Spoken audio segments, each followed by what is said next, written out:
Hello everyone and welcome to Exambee. In this video, I'm going to talk about some more concepts on data analytics related to SEBI exam specifically. But you can definitely use these particular concepts for your IBPS, for your NABARD exam, and for other IT competitive exam as well. So I have already bought one video for data analytics related to the data frames. You can go and watch that video if you haven't watched it yet. Or this video or that video is actually not related to each other, so you don't need to follow an order that in which order you have to actually watch the video. Okay, so now I'm going to discuss some more concepts of data analytics, and let's follow on that. So first concept that I'm going to discuss is about data reshaping. So in R, we have a concept of data reshaping, and it is all about changing the way the data is organized into rows and columns. We understood that in R, data are organized in rows and columns, and they are called as data frames. But on data frame also, we apply some kind of techniques. So those techniques basically is related in this particular video, and reshaping is one of them. And here most of the time data processing is done by taking the input data as the frame. Okay, so whatever data you usually take, you take it as a data frame. If you want to know more about data frame, you can watch the video which is made earlier to that one.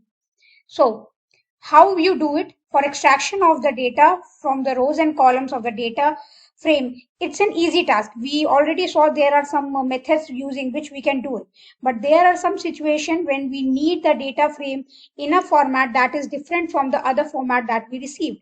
So for our own customized purposes, we don't need the data frame as it is, and we need to change in the format. Like, we don't want to consume it as it is. So in R, we have many functions basically to organize that particular concept of data reshaping, and it has like split, merge, changing the rows to the column in the data frame. So according to your own need, you can use these all functions and can change or reshape your data. Now, why we need data reshaping? Why there is a need? We already have data frame in the tabular format, then why do we need data reshaping? This is for analytical purposes basically, where the data obtained as a result of an experiment or study is generally different. So you know that you collect data from different scenarios, and they are not always in the form of what you have in the data frame. So that's why you need data reshaping. And usually the data from the study has more columns than and identified rows which we actually measure as the value. So there are many changes that we need to do in order to consume that data. And for that purpose, we used to do data reshaping. Now, what are different forms of data reshaping we can do with the data frames? They are related to transpose of a matrix, where the rows get changed to columns and column gets changed to the row, and the diagonal matrix, which is the principal diagonal, remains unchanged.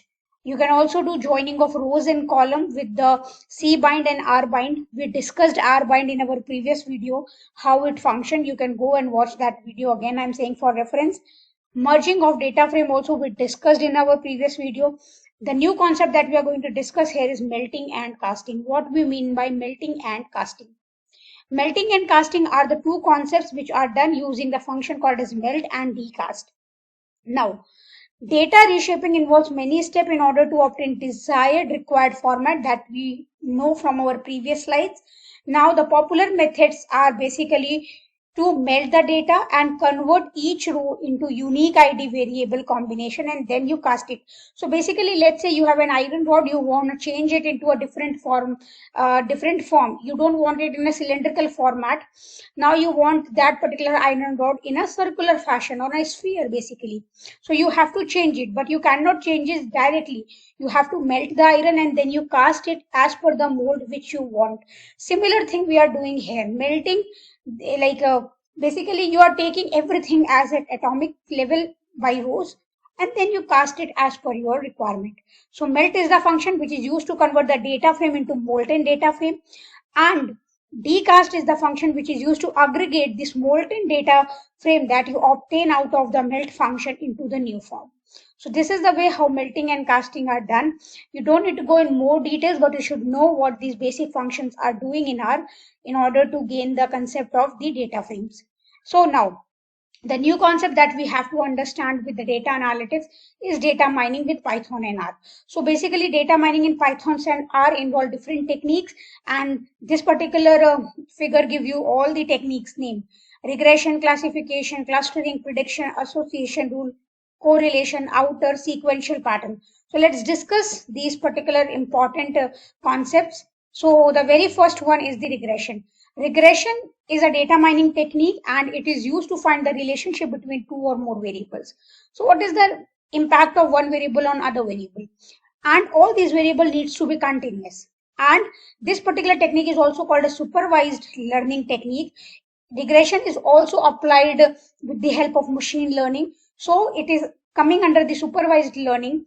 And here you can see a sync of the emerging technologies and the data analytics getting hand by hand. Okay, so what we do, depending upon one variable, we predict the value of the other variable.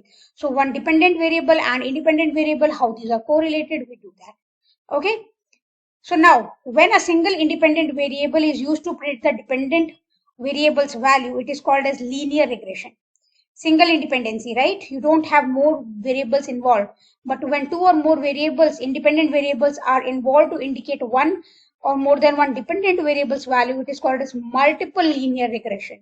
And how you get to know that your regression line is best or not? So the best fit straight line is called as the regression line. So whatever you draw out of these possible scenarios, these possible observations, the best fit straight line will be called as your regression line. Now, classification. Classification is also a supervised learning, and it used to classify the inputs items to different classes. So you have already the classes, and now you will just classify the inputs based on some kinds of rules. So here basically we call this as the output variable y, which is categorical. Okay, here classification will be like you have one example of dogs and cats images, you wanna see them, and then you actually put it into two different classes depending upon some kinds of underlying protocols or rules, right? Here also you can have more than one type of classification: binary classification, which will have only two outputs; multi-class classification, which can have more than one outputs, right? If you have classification and the classes are more than two, then it is called as multi-class classification. Clustering. Clustering is an unsupervised learning. Earlier two were supervised. This is unsupervised, and it used to make the cluster of similar kind of data. So it does not have any kind of rule. You pick one data. If the other incoming data matches to that data, you make a cluster of it. So it is as equivalent like making friends. You don't have any such rules. People who vibe to you, you make them as the friends, right? So here the clustering, the output class or value is not predictable, and we have clusters of data which have similar kind of nature, like clustering the similar kind of people, clustering similar kind of products, customers or businesses. Now, association rule. Association rule is very good when it comes to like mapping the entities from one side to another side. And this particular classical data mining technique is used to find the hidden patterns, like how one particular associate like entity can be associated with other one. So this particular pattern states that when X occur, what is the probability that Y will also occur, right? So basically this is used to determine the relationship or association between the two items. Let's say you have bread and milk in a supermarket, then how many times the bread is purchased along with milk will lead to an association between the milk and bread. At the same time also you have tea leaves, you have sugar, so how many times sugar and the tea leaves are purchased by the customer hand in hand. So you get to know the association, the frequency of those two different entities, how they are like jotted together, and depending upon the association rules, what you can do, you can put them together in the supermarket so that you have more sales. So these kinds of techniques are actually very good, and it actually help you to find the hidden rules or hidden patterns in the scenario that you are operating daily. Okay, now, the last concept for this particular video is outer. This particular technique is related to identifying a data set which does not behave as expected. It is also called as outlier in many of the scenarios. So basically, these are kinds of noisy data or fraud point data, which actually deviates the original trend, which tries to bring the deviation. And for you have to actually remove them. And to remove them, we do this analysis that is called as outlier mining or outlier analysis.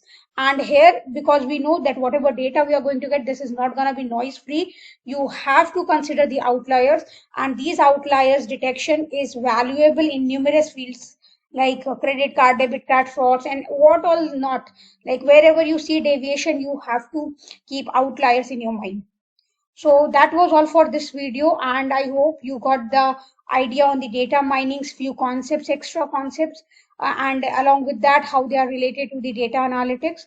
So you can find a sync between data analytics and the other concepts and techniques.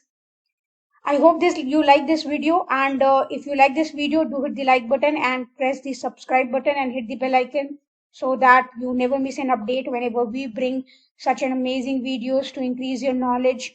Uh, you'd never lag behind, okay?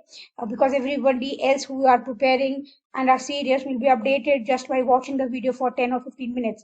And if you are not the one, then you might be feeling left behind. Okay. Now, if you still have any doubts, you can just call us on this number or can write us a mail to at hello@iexambee.com. You can go and check our courses at www.iexambee.com and prepare 50% faster with iExambee by downloading our app, which is there on the Google Play Store. You can get full course access and your live classes, your daily quiz, your current affairs, what all not, just on your mobile. So instead of wasting your time with mobile, doing other activities, do spend your time in learning so that you can gain fruitful results. That was all from my side. See you in the next video. Till then, keep practicing and stay updated.